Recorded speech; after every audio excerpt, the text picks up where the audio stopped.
Hi, everyone, and welcome to our field supervisor training for Western Michigan University School of Social Work. Today, we'd like to open by recognizing our Field Instructors of the Year for 2020-21, Cheryl Niederbaum from Integrated Services in Kalamazoo, and Brian Spiker from Spectrum Health Hospice. We'd like to thank you for all of our field instructors for the time and support that they give to our students. My name's Marian Triplett, and I'm the Director of Field Education for the School of Social Work, and I do field coordination for our campus in Benton Harbor. Today, I'm joined by Rosemary Andrews, our field coordinator in Kalamazoo, and Vicki Pellini, our field coordinator in Grand Rapids. On the screen, you can see our different contact information, our email addresses, and our cell and office phones. And we're also joined in the field office by Alyssa Hobson, who's serving as our graduate assistant for this year, and she's been doing a great job.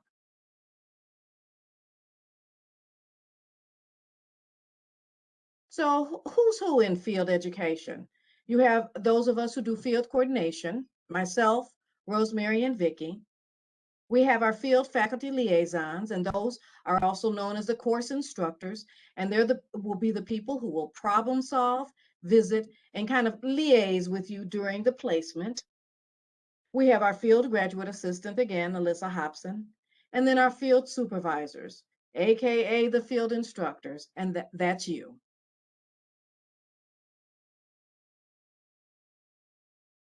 A little bit about the structure of field for Western Michigan University. BSW students do a single placement in fall and spring of the year, and their total required hours are 400 hours. So it will be split into 200 hours completed in fall and another 200 hours completed in the spring. For our MSW Foundation students, this reflects similarly. They do the first of their two placements in fall for 200 hours, and then another 200 hours in spring, again for a total of 400 hours. For our MSW concentration students, this will be the second of two placements, or for our advanced standing students, their only placement. And for concentration students, they're required to complete 500 hours total. And again, that's broken up in half, with them completing 250 hours in the fall and then another 250 hours in the spring. You see, these are 400 and 500 hours over the course of field classes. This year, there will be no reduction in hours for 2021 and 2022. Students will be expected to complete the total required hours. If your student gets behind on their hours at the end of fall semester, the faculty liaison needs to know, as well as their assigned field coordinator. We want to be able to work with you to problem solve and support our students through their field education.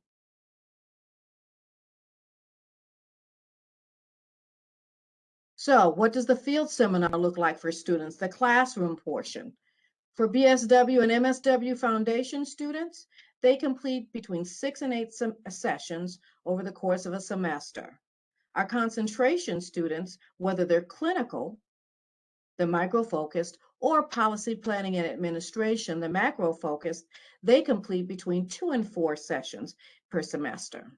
Their field liaison will schedule their visits through the internship placement, and those seminars are designed to help prepare the students, whether they're BSW or foundation or concentration, for joining you at the agency site. All of our students are covered by professional liability insurance for anyone who's registered in a field education course. So that's a responsibility your agency doesn't have to assume. They come with that. This insurance begins on the first day of the semester, and so that's why it's required that students do not report early to their agencies before the start of the semester of enrollment. Each of our faculty liaisons, as well as you as the field supervisor, will receive a copy of the face sheet, so you'll have documentation for your own files. What are some of the specialties and certificates that students can complete in addition to their general social work education? Some of our students in their concentration year are focused on school social work endorsement. So they're taking 3 specific electives and completing an internship around children and families, and most of those take a school placement as part of their internship. For our students in the trauma across the lifespan or the TFCBT project, they are completing specialization in TFCBT or TALS, and there'll be specific classes and internship activities for them. Western Michigan University also offers a graduate certificate program, and one that's paired with social work many times is the SPADA graduate certificate. That's the specialty program in alcohol and drug abuse. For those students that are completing SPADA, they may decide to complete actually 3 internships, the 2 for social work and 1 for the SPADA requirement. But many times they choose to kind of double dip. Social work requires the most hours, and the SPADA program has been very supportive of having students do a 2-for-1, where their social work internship in an agency or organization that provides substance abuse treatment services can also count for their SPADA internship. The student gets to choose, and they'll probably ask you questions if that's something that they're interested in. I'm going to turn it over to Vicki, who will take us through employment-based opportunities. Thanks, Marion. Hello, everyone. Real quickly, let's talk about employment-based opportunity internships.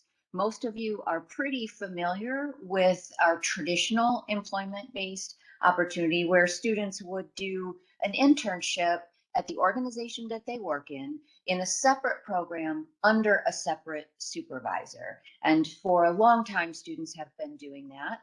At Western, we asked them to put a proposal together of what that might look like and try to get a thumbnail sketch before they get started. And then as the internship progresses, much of how that looks is much like any other internship, where they will create a learning contract, be evaluated on those goals and objectives, and the internship carries on at a 12 to 16 hour a week pace like a general internship might.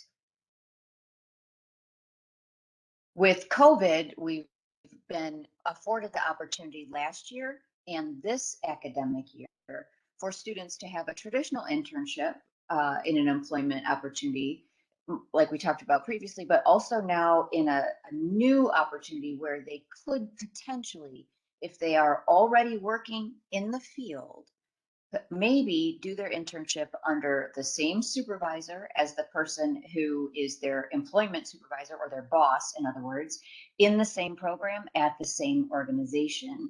There are some parameters around that, and it includes that they create an application that has to be approved by all parties before they get started in the internship. So that would be their employment supervisor or their boss, their proposed field supervisor, and the field office, along with the student, all work collaboratively before the internship gets started to see what that might look like and separate out what are traditional employment responsibilities and what would be challenging activities in learning contract goals and then subsequent competencies. And then our third option this year, again, because of COVID, we're afforded the opportunity that we have some students that would like to do what we're calling an employment-based split, where they would have a traditional internship out there in the field work and also maybe apply some of their work hours, assuming they're in the field, towards their collected hours per week or per month in that internship. So this would include some preliminary planning, just like the previous employment-based opportunity that we talked about. This would include the student, the supervisor at the field site, the employment supervisor, and the field coordinator to decide how many hours from work might apply into that average of 12 to 16 hours a week. So a student very well in this kind of circumstance could have employment hours that count and traditional field hours at a site that is different from where they work, and of course with a different supervisor. How about let's send it over to Rosemary, I think, right, to talk about IPT? Yes, so part of our students' internship requirements are going to be available in our data system. It's called the Intern Placement Tracking System, or IPT. You should have already received login information for you to access this. If you haven't, please reach out to your field coordinator and we'll make sure we get you set. All of the documents that are required for your students are in this system. There is a safety and orientation checklist, a learning contract and evaluation, and their time log. To find these forms, you're going to log in, and from your main page, you will see on the left-hand column in the gray box a little tab that says My Forms. If you click on that, it's going to take you to all the forms for all of the students that you might be supervising. The first form I want to talk about is our safety checklist. The orientation and safety checklist should be completed pretty early in the placement. We recommend within the first week that a student is on site. This should be collaborative between you and the student, going over all of the different policies and regulations of your agency. And as changes are made through your organization throughout the year, throughout the semesters, this document can be fluid and be edited to include those updates. We are asking you to discuss COVID-19 policies in depth. And typically this safety checklist is an actual assignment that is due in the student's field course. So make sure your students are completing this and checking on due dates for that document. When you open the orientation and safety checklist, this is what it's going to look like. There are different tabs and descriptions of everything we want you to discuss, from supervisory expectations and how to resolve conflict at the site, all the way through to safety policies, mandatory reporting policies, using use of your phone, videos, or recording at the site, and then again that COVID-19 policy. We understand that every agency has different policies, especially related to COVID-19, and they're ever changing right now. So having that discussion with your students even before they begin their placement to make sure that everyone is up to date on the requirements is a necessity this year. Keep in mind that your agency may have different requirements than what Western has, and we advise our students to go with whatever policy is greater. So currently, Western is not requiring the COVID vaccine, but your agency might be requiring that. And so if your agency has a requirement that is not a requirement of Western, the student is expected to follow them. So please have those discussions early on. The next form is the student's learning contract. This is where all of your students' practice behaviors and learning competencies are. Everything that is required by the Council on Social Work Education is listed out, and it is the student's responsibility to go through and develop the activities to meet each of those competencies and learning behaviors. So typically the student will work on this. They can collaborate with the supervisor, with their course instructor, with their peers to come up with different activities to meet each of those competencies. Typically, this is due about a third of the way into the first semester, typically around 100 hours that they have completed at your agency. We want these activities to be measurable and attainable.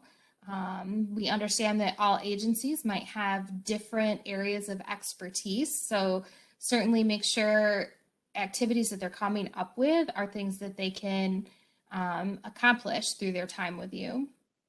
We do encourage you to share examples if you've had previous students with your site. You will have access to those prior records in your IPT account, unless it's been a while, and then they might be archived. We still have access to them, and if you just shoot us an email, we can get copies of that to you.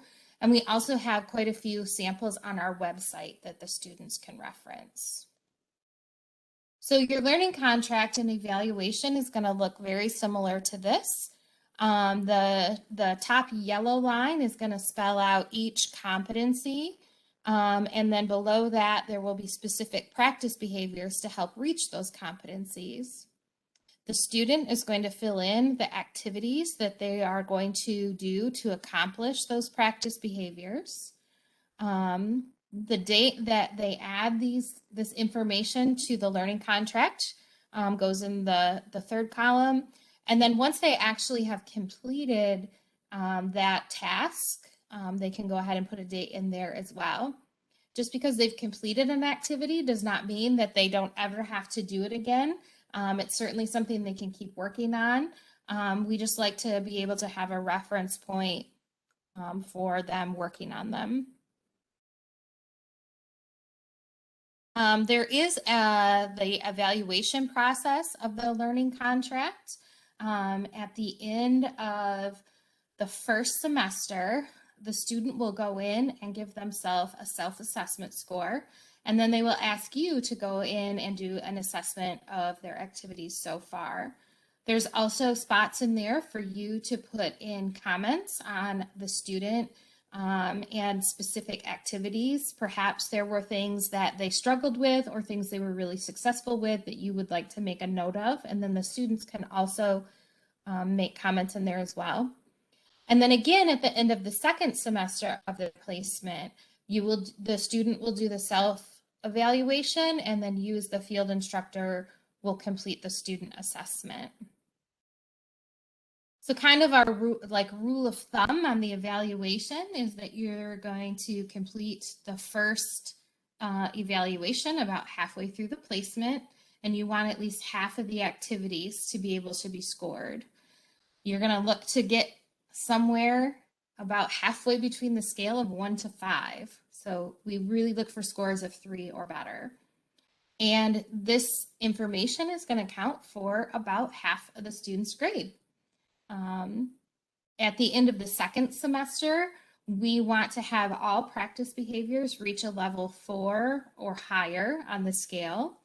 And we want to have activities listed in every practice behavior. So no NAs, no not applicables. We do have resources available if students are struggling with ways to complete those different activities, needing ideas on how to meet certain practice behaviors. There's resources on our website. They can speak with the peers in their class, the instructor of their class. We can brainstorm and get creative on things to make sure there are no NAs on that form. If you're scoring your student and you are giving them scores of either 1s or 2s, that's something that's going to require some additional discussion with the faculty liaison, the instructor of their course, to possibly come up with a performance support plan, because the scores of 1 and 2s are just showing us that they are not successfully grasping those different practice behaviors. You will have several field visits throughout the semesters with the faculty liaison and the student. They will schedule those typically partway through the fall semester and then again in the spring semester. This is an opportunity to discuss the learning contract, any things that you're struggling with, anything that needs to be problem solved, talk about how great your student is and how successful they're being at their placement, talk about hours, make sure everyone's on track. In the learning contract, there's a spot for the student to track when these visits are completed. The form that you're probably going to see most often is the time log. This is where your students are going to keep track of their time that they've spent working on their internship requirements. We ask that you do review and initial this on a regular basis. I like to recommend every 2 weeks, just like you would a timesheet. We ask that the students fill in a summary of weekly activities.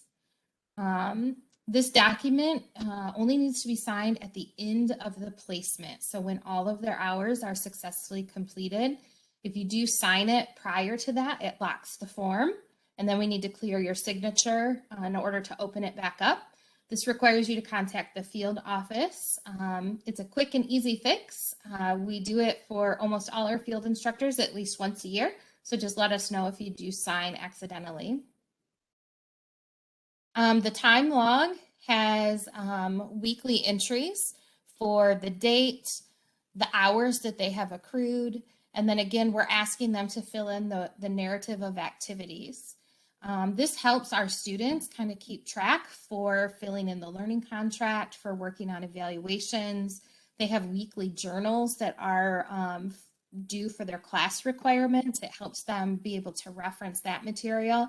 And oftentimes we use this as we're looking at placing students with you next year. We might take a look at the prior students' time logs to see what kind of activities they completed. So please ensure that they fill those out. So this visual just gives us a breakdown of what an internship might look like on the calendar year, starting with the onboarding process in August. The first day of the semester, September 1st. And in that first month, we're looking for that safety checklist. Usually in October is when our students accomplish about 100 hours, and we're going to want that learning contract reviewed and approved. And you might get your first liaison visit scheduled. December is the end of fall semester. We'll want that evaluation scored and signed off on. Make sure the timesheet is accurate, up to date, and that they're about halfway through their hours, and possibly another liaison visit. January is the start of spring semester. Any changes that you need to make to the learning contract, this is a good time to review and get those changes in. And again, sign off saying that this is what we're going to work on for spring semester and everything looks good. Possibly your liaison visit will be towards the end of spring semester. And then April, our semester ends April 30th. We're going to look for that evaluation to be scored a second time, signed off on, and sign off on the time log with their completed hours. So that's just kind of a nice little visual to get everything started. And Marion, I'm going to turn it back over to you to talk about some supervision. All right, thank you. Supervision is one of the most important parts of the internships experience for our students. This is an opportunity for you as the field supervisor to help get feedback from your student on how they're experiencing the internship and how they're integrating what they've learned in the classroom with the real world activities available in the agency. It's an opportunity for you to share your insights, provide feedback, sometimes provide guidance and correction on technique or style, and to answer questions, especially those that may come about around ethical or conflictual issues that we all encounter working in human services. For our field supervisors, you have to have a social work degree from an accredited program. For our MSW field supervisors, that means you have 2 years post-degree experience. And for our BSW field supervisors, they would at least have to have a BSW with 2 years post-degree experience. And MSW could also supervise BSW students. So that may be an MSW or a BSW, an LLMSW or LLBSW, or fully licensed at LMSW or LBSW.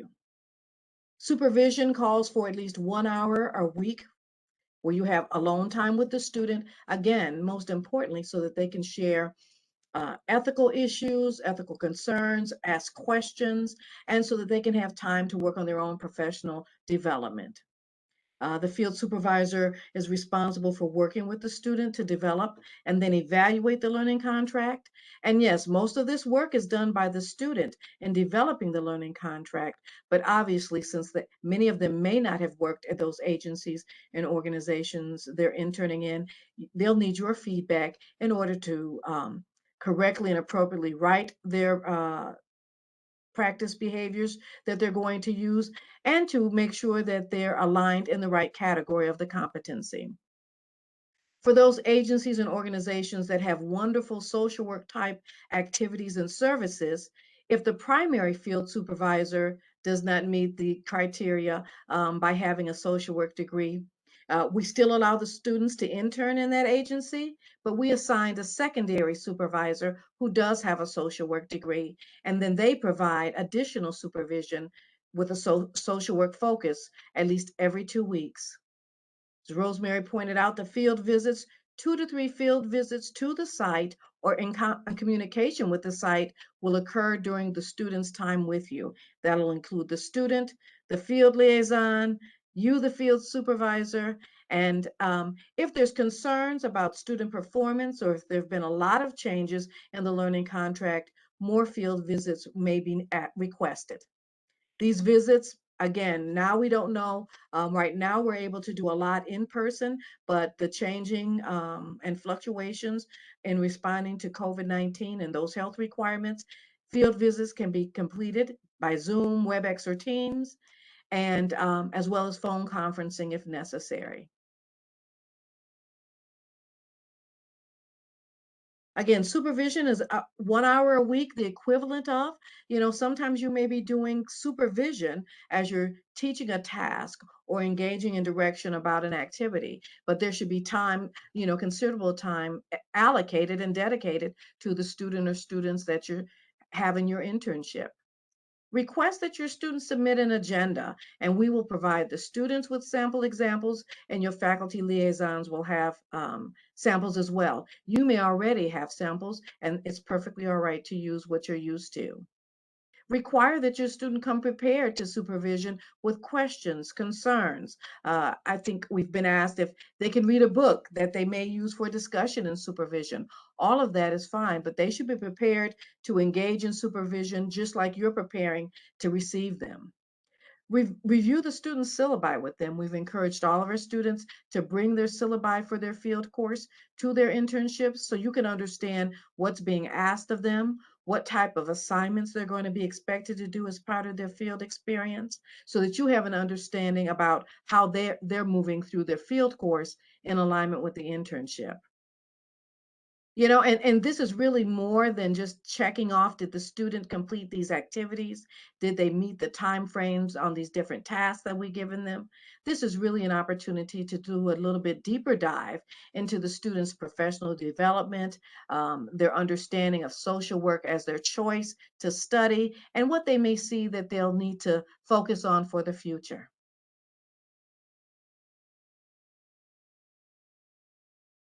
Half of your student's grade is based on the work that's done with you.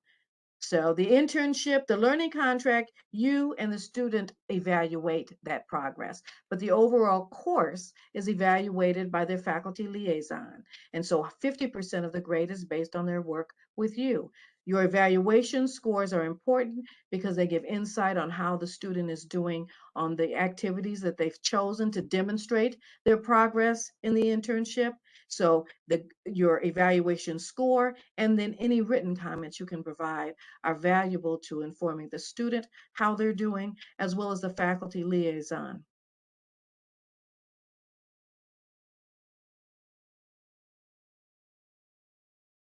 COVID-19 information.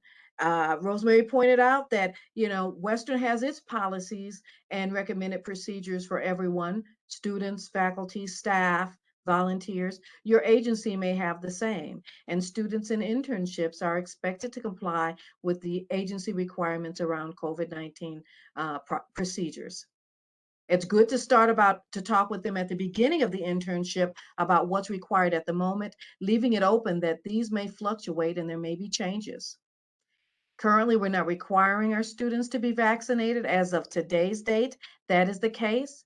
Your agency may require that. And so students may be asking questions. Maybe they've completed some of the onboarding requirements. This one, if it comes up in the course of the internship, let your student know. Also, let your faculty liaison and your field coordinator know so that students can meet this requirement or have discussions about how this may be a barrier for them. Discuss any backup plans or contingency plans in the event you have to shift to fully remote services. If that's possible and the student can continue their internship in a remote manner, that's great. We do know that there's some agencies and organization services where that's not possible. There are ways to continue to support students in their in an internship activity, albeit it may be a little bit different than what they anticipated. And we know that these types of changes, especially when they occur unexpectedly, can mean a lot for you as well. So sending us an email or a text message, we can help support the both of you. And again, students will be required to complete all of their internship hours this year. We are not doing the 85% completion rate for this year.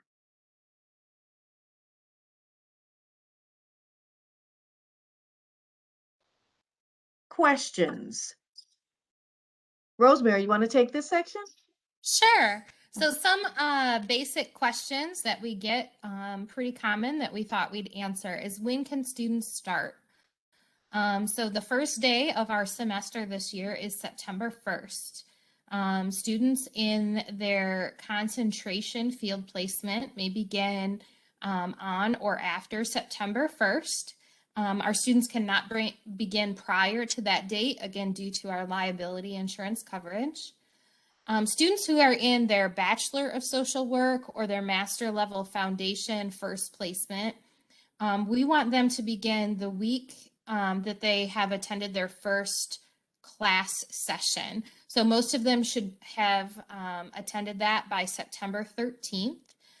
They're all a little different, so your students should know when their first class date is scheduled, and then they can begin after that.